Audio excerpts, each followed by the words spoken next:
कक्षा के 11वीं अर्थशास्त्र में आज हम लोग अध्याय 17 कृषि का अध्ययन कर रहे हैं। और ध्यान रखने वाली बात यह है कि हम लोग यहाँ पर 1947 से 1990 के संदर्भ में कृषि का अध्ययन कर रहे हैं। कृषि का भारतीय अर्थव्यवस्था में बहुत ज़्यादा महत्व है और इसको प्राथमिक क्षेत्रक कहा जाता है। अर्थात प्राथमिक क्षेत्रक में कृषि और कृषि से जुड़े उत्पादों का या उससे जुड़े हुए उद्योगों को शामिल किया जाता है। मतलब कृषि का मतलब वो है कि जो प्राकृतिक संसाधनों द्वारा उत्पादन किया जाता है और उन सभी क्रियाओं को कृषि में शामिल किया जाता है जिनका संबंध फसलों के उत्पादन के लिए भूमि को जोतने से है।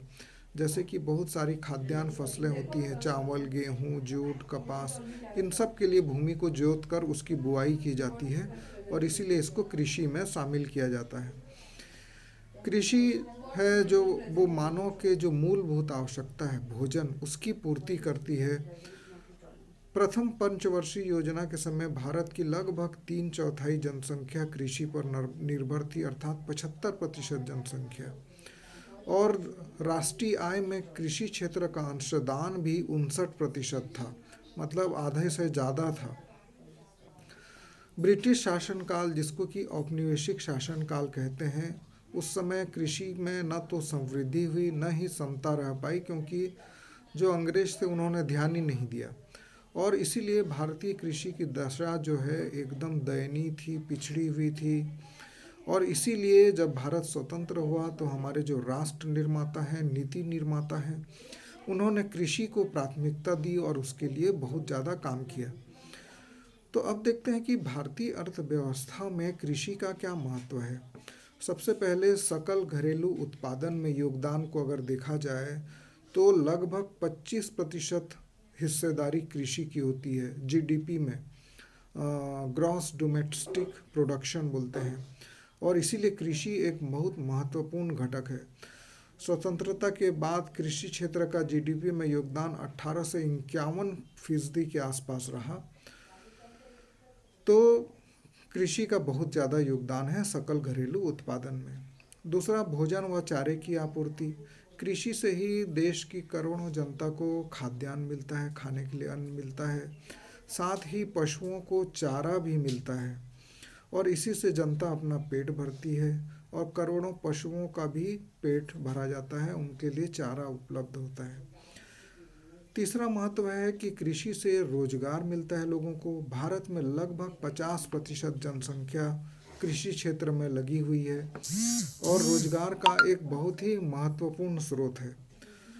औद्योगिक कच्चा माल भी कृषि से मिलता है। जितने उद्योग कृषि आधारित उद्योग हैं उनके लिए कच्चा माल कृषि से ही मिलता है और यदि उनको कच्चा माल न मिले तो उनका विकास ही नहीं हो पाएगा।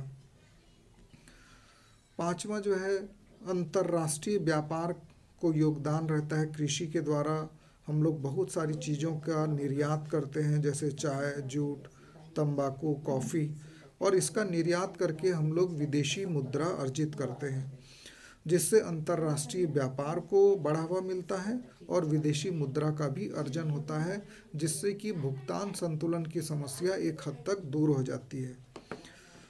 छठवां महत्व है घरेलू व्यापार में योगदान। घरेलू व्यवसाय के क्षेत्र में भी कृषि का योगदान महत्वपूर्ण है, क्योंकि जनता अपनी आवश्यकताओं की पूर्ति के लिए कृषि वस्तुओं पर बहुत ज़्यादा खर्च करती है। यातायात उद्योग का आर्थिक आधार कृषि है। भारत में रेल मार्ग, सड़क मार्ग अधिकांशतः कृषि वस्तुओं के यातायात के रूप में कार्य करते हैं और इसलिए हम लोग बोल सकते हैं कि कृषि जो है वो यातायात उद्योग के आर्थिक आधार के रूप में कार्य करता है। अब हम लोग देखेंगे भारतीय कृषि की क्या क्या विशेषताएं होती हैं। पहला, वैज्ञानिक ढंग से कृषि।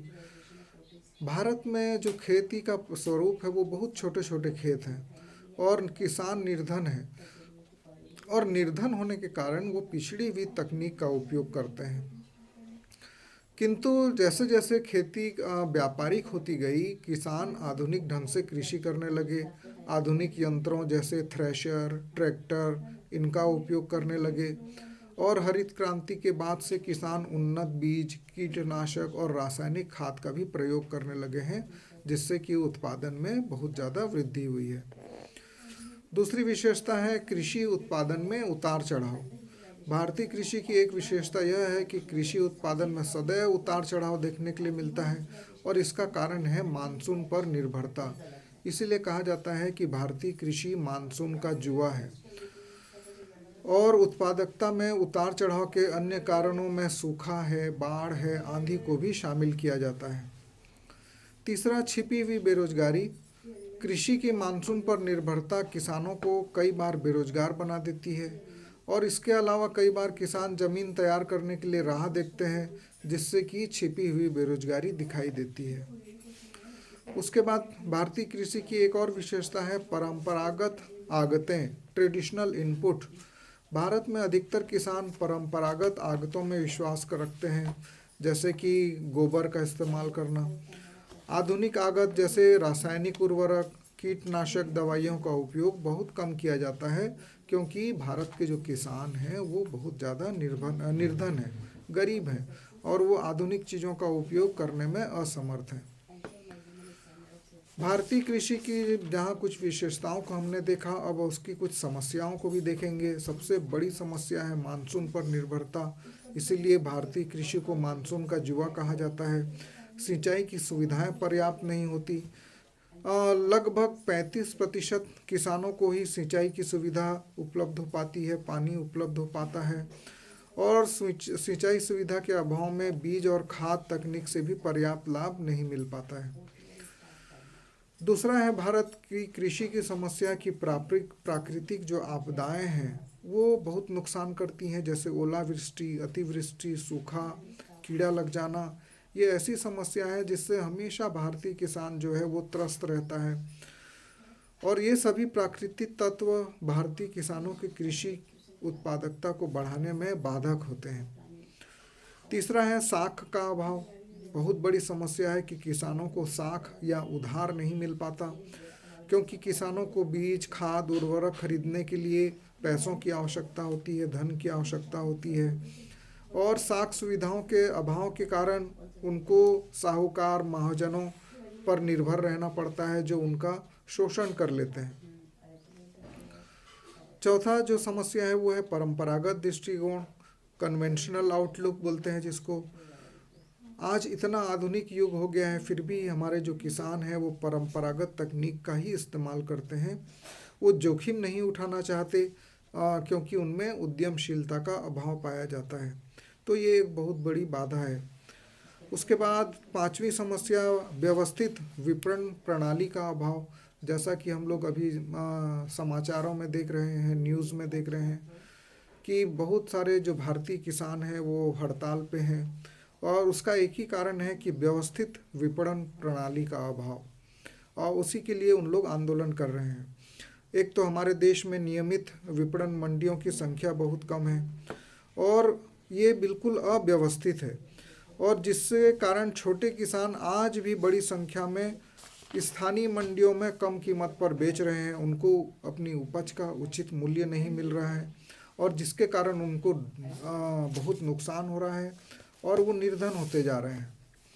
और छठवीं और आखिरी समस्या, लेकिन सबसे बड़ी समस्या है कि हमारे जोतों का आकार जो है वो अनार्थिक है, कि हमारे देश में जो जोते हैं या जो खेत हैं वो बहुत छोटे छोटे हैं, बिखरे हुए हैं, और इससे उत्पादन के अन्य साधनों का उपयोग पर्याप्त मात्रा में नहीं हो पा रहा है, और जिससे किसानों को बहुत ज़्यादा नुकसान होता है।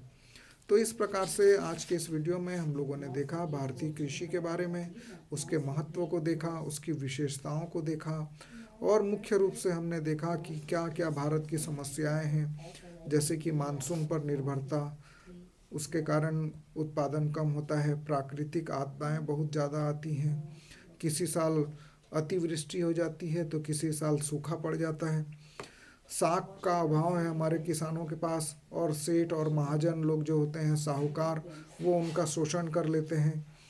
जो परंपरागत कन्वेंशनल आउटलुक है वो भारतीय किसानों का है, वो नई तकनीक को अपनाना नहीं चाहते हैं। और जो हमारे यहाँ की विपणन प्रणाली है उसके कारण किसानों को बहुत नुकसान मिलता है। जितनी लागत होती है वो भी वो वसूल नहीं कर पा रहे हैं, जिसके कारण उनका बहुत ज़्यादा नुकसान हो रहा है।